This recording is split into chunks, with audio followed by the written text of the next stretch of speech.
Hi friends, నేను మీ జానకిని. చింత పిక్కలు ఎలా నాటుకోవాలి?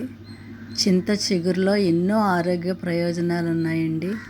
మనకి వేసవకాలంలో దొరుకుతుంది, మార్కెట్లో అమ్ముతున్నారు.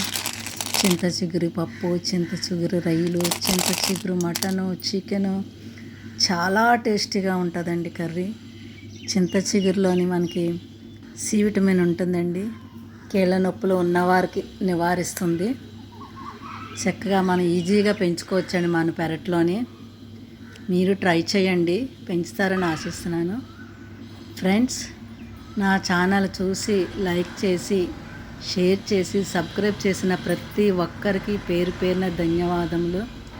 మీ సపోర్ట్తో నేను 1000 వీడియోలు పూర్తి చేశానండి. మీ అందరికీ మరొకసారి నా నమస్కారములు తెలియజేస్తున్నాను. ఫ్రెండ్స్, ఈ వీడియో నచ్చిందని అనుకుంటున్నాను. లైక్ చేయండి, షేర్ చేయండి, సబ్స్క్రైబ్ చేయండి. Okay friends, thank you.